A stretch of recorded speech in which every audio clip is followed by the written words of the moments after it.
안녕하세요. 오늘은 2023년 6월 23일 금요일 교과 나눔 시간에 오신 여러분들을 진심으로 환영합니다. 세 가지 우주 기별의 마지막 교과, 하나님의 영광의 빛남의 마지막 금요일 교과를 오늘 살펴보도록 하겠습니다. 오늘 하루도 하나님의 말씀으로 시작하고 또 하나님 말씀으로 마감하는 날이 되어 멋진 안식일을 준비할 수 있는 오늘 하루가 되었으면 좋겠습니다. 기도하고 오늘 마지막 교과를 살펴보도록 하겠습니다. 기도하겠습니다. 하늘에 계신 저희들의 아버지, 저희들을 사랑하여 주심을 인하여 감사합니다.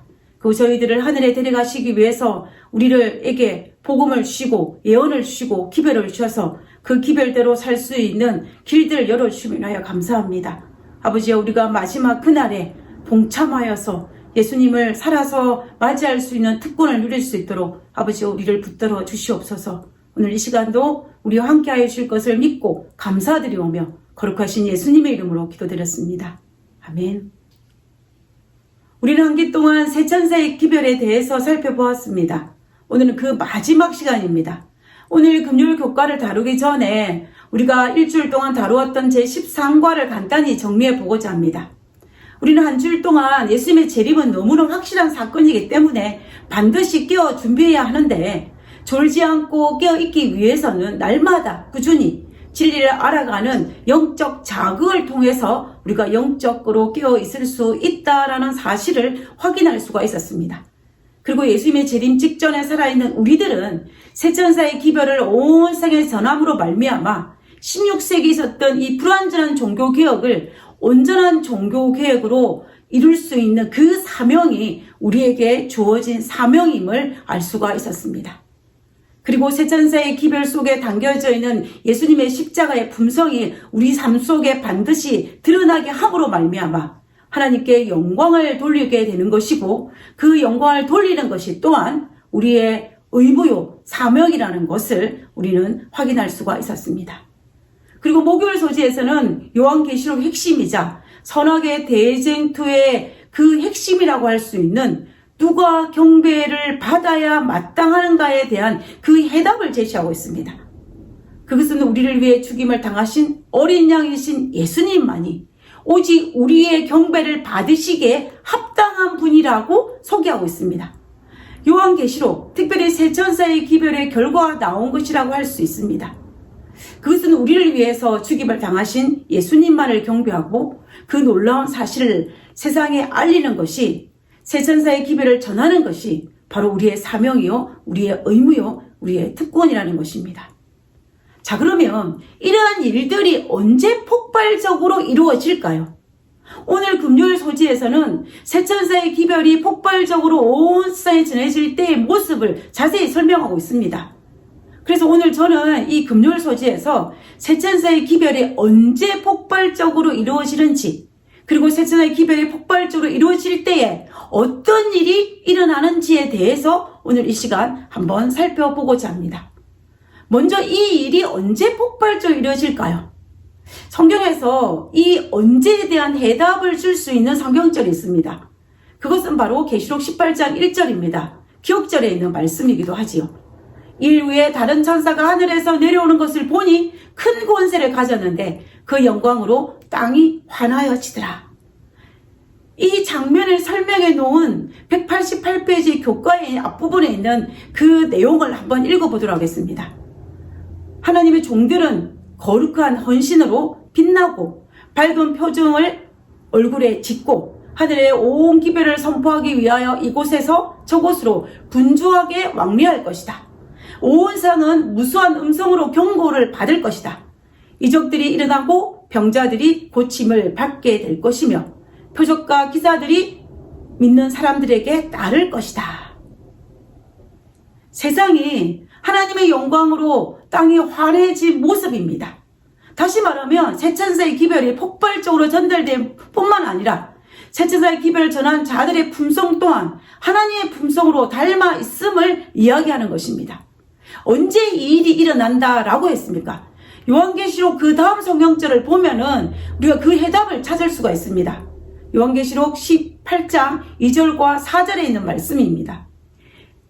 힘센 음성으로 외쳐 가로되 무너졌도다 무너졌도다 큰 성 바벨론이여, 귀신의 처소와 각종 더러운 영의 모이는 곳과 각종 더럽고 가증한 새 모이는 곳이 되었도다.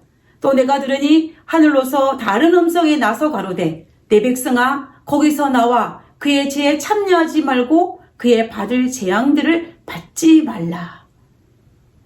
지금 이 성경절을 읽으면서 여러분들은 어떤 기별의 말씀이 머리에 떠오르십니까?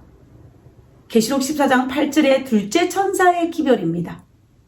계시록 14장 8절에 또 다른 천사 그 둘째가 그 뒤를 따라 말하되 무너졌도다 무너졌도다 큰 성 바벨론이여 모든 나라를 그 음행으로 인하여 진노의 포도주로 먹이던 자로다 하더라. 둘째 천사의 기별과 계시록 18장 2절에서 4절의 기별은 거의 흡사합니다. 결국 무너질 바벨론에서 나와 그의 죄에 참여하지 말고 그의 받을 재앙들을 받지 말라는 것입니다.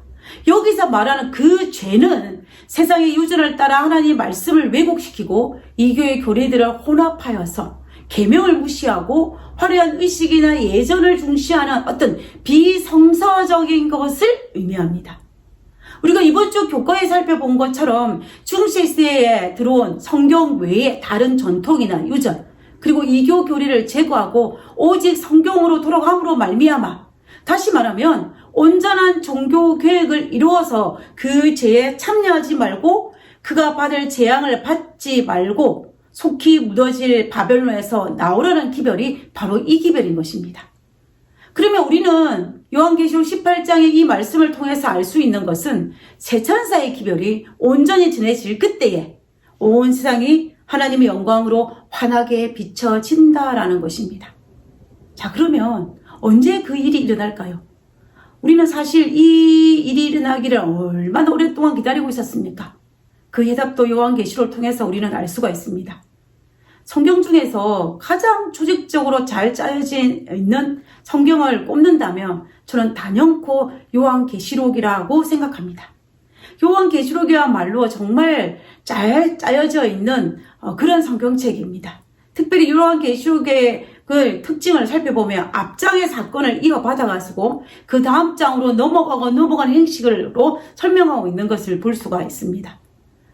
선악의 대쟁투가 기록되어져 있는 계시록 12장과 13장, 14장을 마무리하는 14장 후반부에서는 온 인류가 두 부류, 즉 구원받을 자와 구원받지 못할 자로 나누는 것을 볼 수가 있습니다.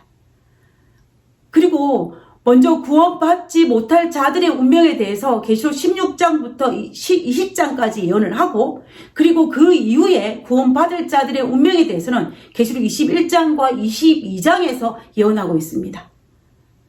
먼저 계시록 15장과 16장에 구원받지 못할 자들에게 내리는 7 재앙을 먼저 예언을 하고 난 다음에 그 이후에 사탄의 세력에 동조하였던 구원받지 못할 자들이 20장까지 하나씩 무너지는 것을 설명하고 있습니다. 특별히 16장의 7 재앙에서 악의 근원을 파괴하는 재앙, 즉 5째와 6째의 재앙을 확대 해석하여 설명하고 있는 부분이 바로 계시록 17장에서 19장의 내용인데 17장에서는 음녀의 멸망을 설명하였고 그리고 18장에 와서는 바벨론의 멸망을 설명하고 있습니다.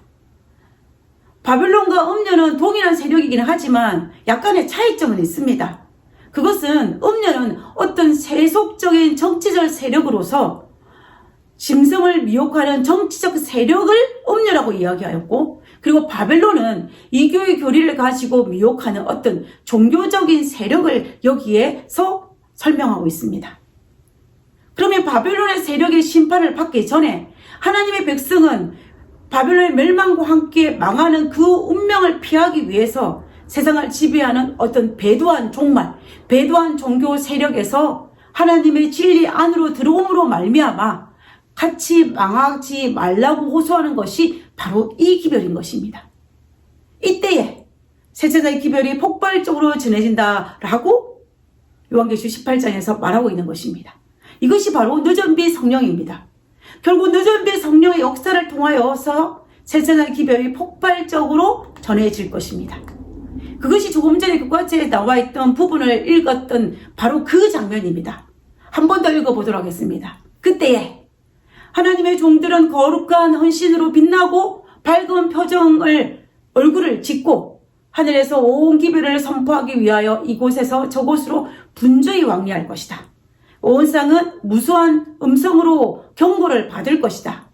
이적들이 일어나고 병자들이 고침을 받게 될 것이며 표적과 기사들이 믿는 사람들에게 따를 것이다.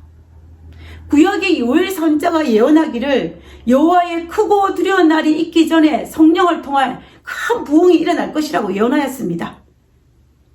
요엘서 2장 28절에서 30절에 있는 말씀을 보겠습니다.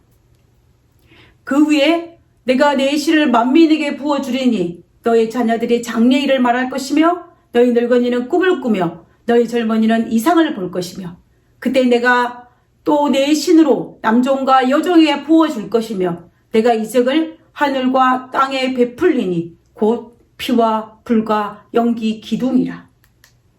그리고 신약에 와서도 사도행전 2장에 보면은 오순절날 마가의 다락방에 모여든 제자들과 성도들이 다 성령을 받았습니다. 이것이 바로 이른비 성령이었습니다.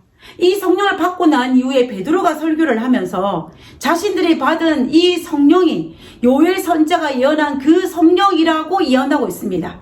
그래서 그런 설교를 하면서 요엘 선자의 예언을 언급하고 있습니다. 사도행전 2장 17절에서 19절에 있는 말씀입니다. 하나님이 가라사대 말세에 내가 내 영으로 모든 육체에 부어주리니 너희의 자녀들은 예언할 것이요 너희 젊은이들은 환상을 보고 너희 늙은이들은 꿈을 꾸리라. 그때 내가 내 영으로 내 남종과 여종들에게 부어주리니 저희가 예언할 것이요 또 내가 위로 하늘에서 기사와 아래로 땅에서는 징조를 베풀리니 곧 피와 불과 연기로다. 예수님의 제자들은 오순절 받은 이 이른비 성령을 통하여서 완전히 변했습니다. 성령을 받기 전에는 그들은 부활하신 예수님을 목격하고 나서도 여전히 마가의 다락방에 숨어 있었습니다. 그리고 심지어 예수님의 약속 장소인 갈릴리에 갔을 때에도 모든 제자들이 함께 가지 않았습니다. 심지어 약속 장소에 갔던 제자들조차도 세상에 대한 염려로 고기 잡으러 바다에 나갔다라고 성경은 기록하고 있습니다. 결국 그들은 예수님의 부활을 목격하였지만 그들은 변하지 않았다라는 것을 알 수가 있습니다. 그런데 그들이 이른비 성령을 받고 난 이후에는 완전히 바뀌었습니다. 무서워 도망가던 제자들이 변하여 담대히 예수님을 전거하였습니다. 그들은 방언을 말하였고 이적을 행하였고 날마다 수천 명씩 회심하는 놀라운 역사가 일어나도록 그들은 열심히 봉사하였습니다. 그러므로 말미암아 초대교회는 날마다 성장하였습니다. 복음을 온 세상에 전파하기 위해서 이곳저곳에서 선교사가 파송이 되었고 복음은 날개에 날개를 달고 아시아와 유럽과 로마에 전파되었습니다. 여호와의 영광으로 땅이 환해지는 것처럼 말입니다. 사도행전에 이른비 성령을 통하여 폭발적인 성령의 사역으로 말미암아 초대교회가 이렇게 성장하였던 것처럼 마지막 시대에 너전비 성령을 통하여서 하나님의 준비된 백성들이 하나님의 성품을 받고 하나님의 성령을 받아서 큰 능력으로 세천사의 기별을 전하게 될 때에 그때에 우리는 하나님의 품성이 우리의 삶에 드러나게 될 것입니다. 그때 요한계시록 18장 1절의 예언처럼 여호와의 영광이 온 세상에 환하게 비춰지게 될 것입니다. 땅이 환해지는 이 경험은 너전비 성령의 역사로 하나님의 백성이 영적으로 여물며 예수님이 재림하시는 것입니다. 이 너전비 성령을 통하여서 각 곳에 흩어져 있는 하나님의 백성을 모을 것이며 무너질 바벨론에서 나오게 될 것입니다. 그리고 이 너전비 성령을 통하여서 우린 곡식이 여무는 것처럼 우리의 신앙도 영적으로 너전비 성령을 통하여서 더욱 강건하게 될 것입니다. 그러다 준비되지 아니한 자는 사도행전 2장에 이른비 성령을 내리실 그때에 그 성령과 전혀 무관하였던 것처럼 마지막 때에도 이 너전비 성령이 내리지만 우리가 준비되지 아니하면 그 너전비 성령은 우리와 아무런 상관이 없는 그런 일이 일어날 것입니다. 그러므로 오늘 우리가 날마다 너전비 성령을 받을 준비를 할 때에 그때에 하늘에서 너전비 성령이 내릴 때 그때 우리도 그 성령을 받고 폭발적인 성령의 능력을 경험하게 될 것입니다. 그러므로 우리 마지막 때에 너전비 성령을 기다리는 것이 아니라 날마다 오늘 이 시간에 우리가 성령을 받고 성령을 체험하며 살아야 합니다. 그래야만이 마지막 때 그 성령도 우리가 받게 되는 것입니다. 오늘 하루도 하나님의 성령을 갈구하며 성령을 체험하며 하루하루 내 삶에 일어나는 크고 작은 선악의 대쟁투에서 성령을 받은 자답게 성령의 능력으로 힘있게 승리하고 힘있게 이기며 살아가는 우리 모두가 되기를 간절히 바라면서 제2기 마지막 교과 마지막 날을 마치고자 합니다. 기도하고 마치겠습니다. 기도하겠습니다. 하늘에 계신 저희들의 아버지, 하나님 우리를 불쌍히 여기사 오늘도 우리가 마땅히 받아야 할 하나님의 성령을 받는 경험을 할 수 있도록 주여 도와주시옵소서. 매일매일의 삶을 성령을 통하여 살게 하시고 그로 말미암아 오늘날 우리 이 제약생활 살아갈 때에 힘들고 어렵고 고난이 있다 할지라도 그 능력으로 이겨낼 수 있는 저희들 되게 주여 도와주시옵소서.